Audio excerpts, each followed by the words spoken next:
News, सच जरूरी है। यह है एमएनएस न्यूज नेटवर्क और आप देख रहे हैं एमएनएस न्यूज टीवी। मैं हूं आपके साथ शुभांगी। तो आइए देखते हैं आज की कुछ खास खबरें। ये खबर केंद्रीय सड़क परिवहन मंत्री नितिन गडकरी की तरफ से आ रही है। ये खबर, अगले चुनाव में न पोस्टर बैनर लगाऊंगा न चाय पिलाऊंगा, जाने नितिन गडकरी ने क्यों कहा ऐसा। केंद्रीय सड़क परिवहन एवं राजमार्ग मंत्री नितिन गडकरी ने सोमवार को कहा कि लोगों की सेवा और कल्याण की राजनीति पर वोट दिए जाते हैं, न कि पोस्टरों पर। केंद्रीय सड़क परिवहन मंत्री ने कहा कि वह अगले चुनाव में अपने निर्वाचन क्षेत्र में लोगों को पोस्टर लगाने या लोगों को चाय पिलाने जैसा कुछ नहीं करेंगे और जिन्हें वोट देना है वो वोट देंगे और जिन्हें नहीं देना है वो वोट नहीं देंगे। इसके साथ ही उन्होंने पोस्टर और बैनर नहीं लगाने के बावजूद अगले चुनाव में अपनी जीत का अंतर बढ़ाने का भरोसा जताया। केंद्रीय मंत्री सोमवार को राजस्थान के सीकर जिले के खचरियावास गांव में पूर्व उपराष्ट्रपति भोरे सिंह शेखावत की पुण्यतिथि पर आयोजित कार्यक्रम को संबोधित करते हुए कहा, मैं बहुत कठिन निर्वाचन क्षेत्र से जुड़ा क्षेत्र से चुनाव लड़ा था। मुझे सभी नेताओं ने मना किया था। मैं जीत के साथ लड़ा था और सब मैंने यह तय किया है कि अगले चुनाव में मैं पोस्टर बैनर नहीं लगाऊंगा, चाय नहीं पिलाऊंगा और कुछ नहीं करूंगा। जिसको देना है वो वोट देगा, जिसको नहीं देना है वो नहीं देगा। मेरा विश्वास है कि पहले 3.5 लाखों मतों का अंतर था और अब इसमें 1.5 लाख का इजाफा होगा। उन्होंने कहा है कि कोई पोस्टर से चुनाव नहीं जीता जा सकता है, वोट नहीं पाता है। गडकरी ने कहा, वोट मिलता है सेवा की राजनीति से, वोट मिलता है विकास की राजनीति से, वोट मिलता है गांव में गरीबी का कल्याण करने से, वोट मिलता है स्वास्थ्य शिक्षा सुविधाओं को देकर लोगों की सेवा करने से और युवाओं को रोजगार देने से, बच्चों को अच्छे स्कूल देने से और गरीबों को अच्छे अस्पताल देने से वोट मिलता है। उन्होंने कहा कि जो भैरव सिंह जी सेवा नीति कर रहे हैं वे केवल बातों से नहीं होगी, किताबों से नहीं होंगी, अनुसंधान से नहीं होंगी, वो उनके जीवन के आदर्श और विचार सिद्धांतों के आधार पर केवल बातों से नहीं, कथन और व्यवहार में अंतर न रखते हुए कार्य करना होगा। यह सही अर्थ में उनका सच्ची श्रद्धांजलि होगी।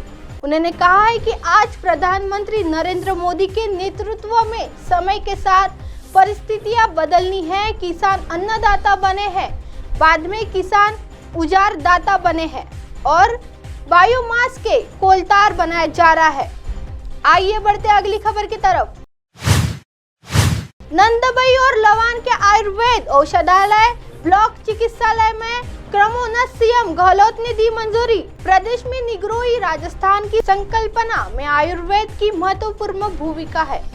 इसी क्रम में मुख्यमंत्री अशोक गहलोत ने भरतपुर के नंदबई एवं दौसा के लवान के आयुर्वेद औषधालय को ब्लॉक आयुष चिकित्सालय में क्रमोन्नत करने को प्रस्ताव को मंजूरी दी है। सीएम गहलोत ने इस चिकित्सालय को 41 नवीन पदों के सृजन के लिए भी स्वीकृति दी है। नवीन सृजित पदों में आयुर्वेद चिकित्सालय अधिकारी, विशेषज्ञ यूनानी के चिकित्सालय अधिकारी, होम्योपैथिक चिकित्सा अधिकारी, वरिष्ठ आयुर्वेद नर्स, कनिष्ठ आयुर्वेद नर्स, कनिष्ठ यूनानी नर्स, कनिष्ठ होम्योपैथिक नर्स, कनिष्ठ सहायक के पद शामिल है। इनके अलावा परिचारक, गार्ड, माली एवं पांचक की सेवाएं सुविधा ले जाएगी। केकड़ी में आयुष अनुसंधान केंद्र। मुख्यमंत्री गहलोत ने अजमेर के केकड़ी के राजस्थान आयुष अनुसंधान केंद्र के भवन में निर्माण भी शुरू कर दिया है। इस कार्य में 8 करोड़ रुपए व्यय होगी। सीएम गहलोत के इस निर्णय से आयुष चिकित्सा पदवीधर के माध्यम से स्वास्थ्य संवर्धन या रोगों के उपचार के लिए बेहतर चिकित्सा सुविधा उपलब्ध हो सकेगी। उल्लेखनीय है कि मुख्यमंत्री द्वारा बजट में इस संबंध में घोषणा की गई। आइए बढ़ते हैं अगली खबर की तरफ। ज्यादातर विधायकों ने मेरे पक्ष में की वोटिंग, मुझे आलक कमान पर पूरा भरोसा, सीएम पद को लेकर सिद्धारमैया। कर्नाटक में शानदार जीत के बाद राज्य के अगले मुख्यमंत्री को लेकर दिल्ली में आलक कमान का मंथन चल रहा है।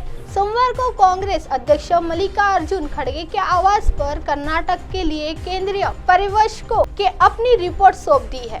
सूत्रों के अनुसार अगले 24 घंटे के अंदर कर्नाटक के अगले सीएम के नाम पर ऐलान कर दिया जाएगा। न्यूज एजेंसी के सूत्रों के हवाले से बताया है कि अगले 24 घंटों में कर्नाटक के अगले मुख्यमंत्री के नाम की घोषणा की जाएगी। इससे पहले कर्नाटक के लिए कांग्रेस के केंद्रीय पर्यवेक्षकों ने सीएम उम्मीदवार पर विधायकों की राय पर अपनी रिपोर्ट पार्टी अध्यक्ष मल्लिकार्जुन खड़गे को सौंप दी। दिल्ली पहुंचे सिद्धारमैया, बताया जा रहा है ऐसे में अब अंतिम निर्णय पर पहुंचने के लिए यूपी ये अध्यक्ष सोनिया गांधी और राहुल गांधी से सलाह मशविरा किया जाएगा। इस बीच सीएम को लेकर चल रहे बैठकों के दौर के बीच पूर्व सीएम सिद्धारमैया शीर्ष नेतृत्व से मिलने दिल्ली पहुंचे गए हैं। दिल्ली पहुंचने के बाद सिद्धारमैया ने पत्रकारों से बातचीत नहीं की। विधायकों ने मेरे पक्ष में मतदान किया। हालांकि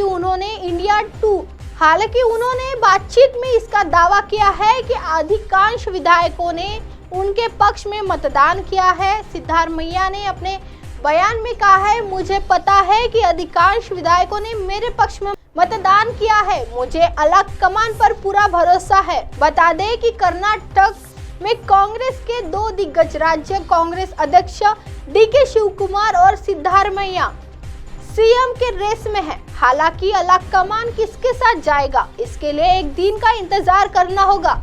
अब आप हमारे चैनल को आपके मोबाइल पर भी देख सकते हैं। मोबाइल ऐप पर देखने के लिए play store MS news T apps download करें। इंस्टा, ट्विटर, हाईकुक, फेसबुक और कई सोशल मीडिया के प्लेटफॉर्म पर हमारा चैनल उपलब्ध है। आप इसे यूट्यूब पर भी देख सकते हैं। आप हमारे चैनल को लाइव भी देख सकते हैं www.msnewst.com पर। फिलहाल वक्त तो चला है दर्शकों ब्रेक का। ब्रेक से लौटने के बाद देखिएगा देश और दुनिया की तमाम खबरें। बने रहिए एमएस न्यूज टीवी पर। नमस्कार।